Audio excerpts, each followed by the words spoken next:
পুরো পৃথিবী জুড়ে বাজছে তৃতীয় বিশ্বযুদ্ধের দামামা। আর এরই মধ্যেই আমাদের হাতে এসে পৌঁছেছে গুরুত্বপূর্ণ আন্তর্জাতিক সংবাদ। শুরুতেই শিরোনাম। পশ্চিমা শক্তিগুলোকে মধ্যপ্রাচ্যে তাদের লক্ষ্য অর্জন করতে দেওয়া যাবে না, বেইজিংয়ে চীনা পররাষ্ট্রমন্ত্রীর সঙ্গে আব্বাস আরাকচির বৈঠক। এরপরেই জানাবো, এবার ইসরায়েলের নেভাতিম বিমান ঘাঁটিতে ক্ষেপণাস্ত্র হামলা চালালো ইয়েমেন, হামলাটি সফল হওয়ার দাবি জেনারেল সারির।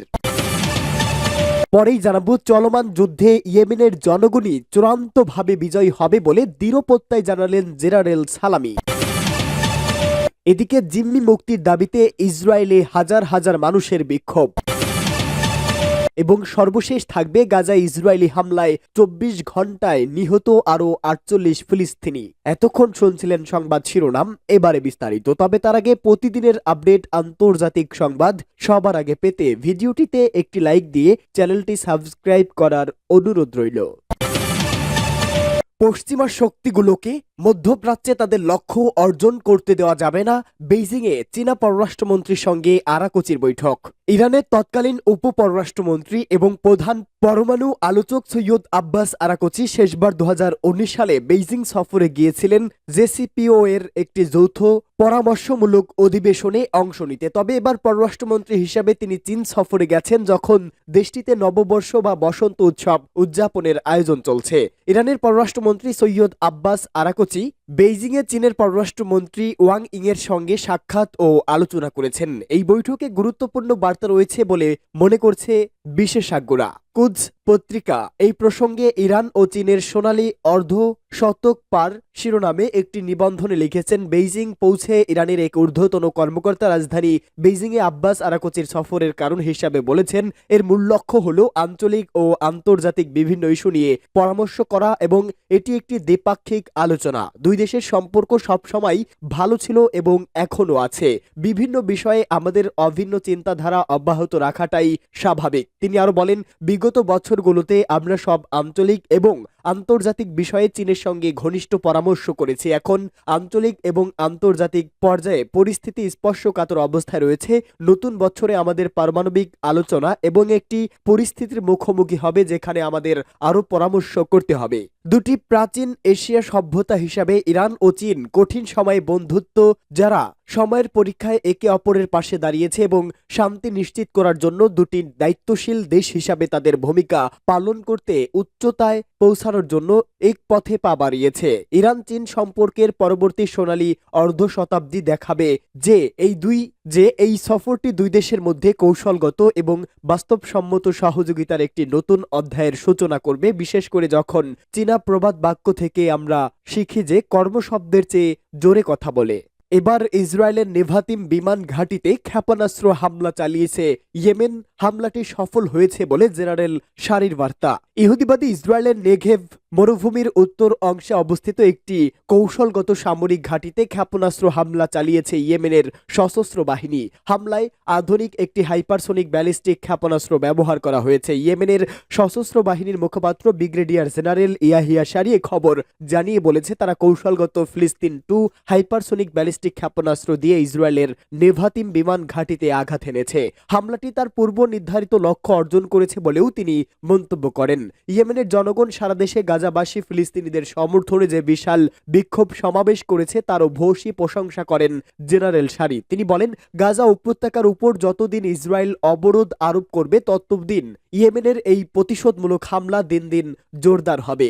ইয়েমেনের হুতি যোদ্ধাদের সমর্থিত গত বছরের অক্টোবর মাস থেকে গাজা উপত্যকায় ইসরায়েলে ভয়াবহ হামলার জবাবে লোহিত সাগর, এডেন উপসাগর এবং বাব আল মান্দাব প্রণালীতে ইসরায়েলি মালিকানাধীন ও ইসরায়েলগামী সকল জাহাজগুলোতে হামলা চালিয়ে আসছে। পরবর্তীতে ইঙ্গো মার্কিন বাহিনী হুতিদের অবস্থানে বিমান হামলা চালানোর পর ইয়েমেনের সেনাবাহিনী হামলার লক্ষ্যবস্তু হিসাবে মার্কিন ও ব্রিটিশ জাহাজগুলোকে অন্তর্ভুক্ত করেছে।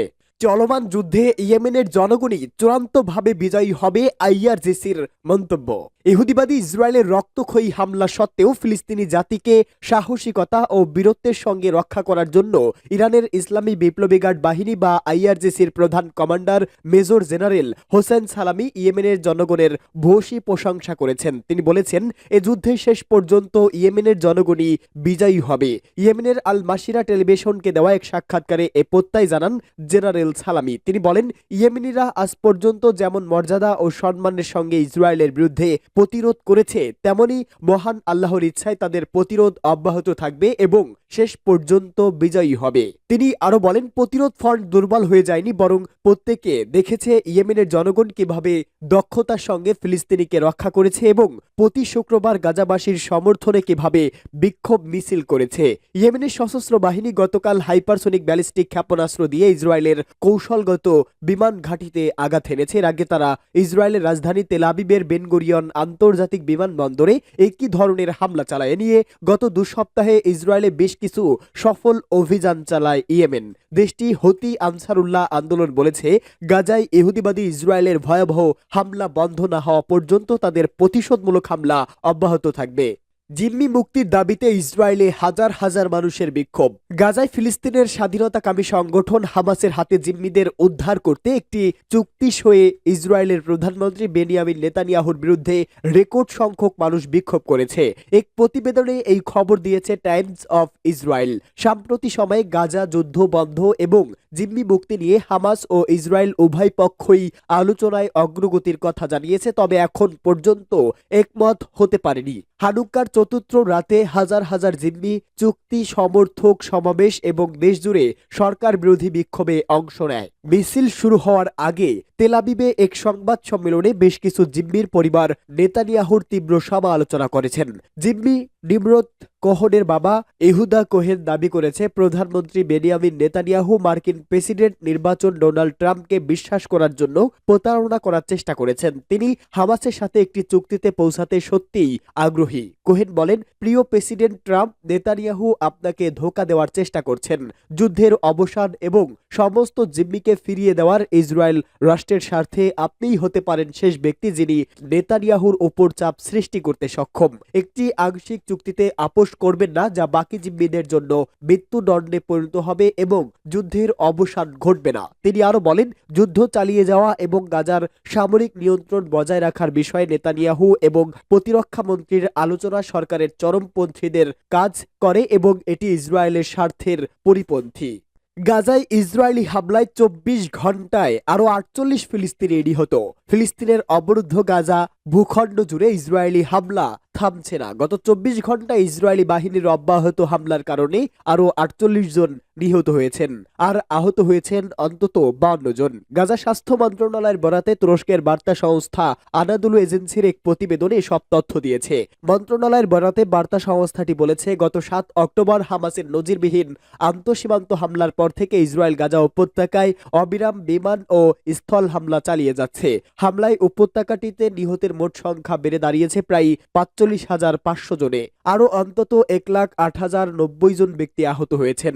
গাজার স্বাস্থ্য মন্ত্রণালয় এক বিবৃতিতে জানিয়েছে, অনেক মানুষ এখনও ধ্বংসস্তূপের নিচে এবং রাস্তায় আটকা পড়ে আছেন কারণ উদ্ধারকারীরা তাদের কাছে পৌঁছাতে পারছে না। ফিলিস্তিনি স্বাস্থ্য কর্তৃপক্ষ মনে করছে, গাজা ভূখণ্ড জুড়ে ধ্বংস হওয়া বাড়ির ধ্বংসস্তূপের নিচে এখনও 10,000-এর বেশি লোক নিখোঁজ রয়েছেন। মূলত গাজায় অবিলম্বে যুদ্ধবিরতির দাবিতে জাতিসংঘের নিরাপত্তা পরিষদের প্রস্তাব সত্ত্বেও ইসরায়েল অবরুদ্ধ এই ভূখণ্ডে তার নৃশংস আক্রমণ অব্যাহত রেখেছে। উল্লেখ, ইসরায়েলি হামলায় স্কুল, শরণার্থী শিবির, হাসপাতাল, মসজিদ, গির্জাসহ হাজার হাজার ভবন ক্ষতিগ্রস্ত বা ধ্বংস হয়ে গেছে। এছাড়া ইসরায়েলি হামলার কারণে প্রায় 20 লাখেরও বেশি বাসিন্দা তাদের বাড়ি ঘর ছাড়তে বাধ্য হয়েছেন।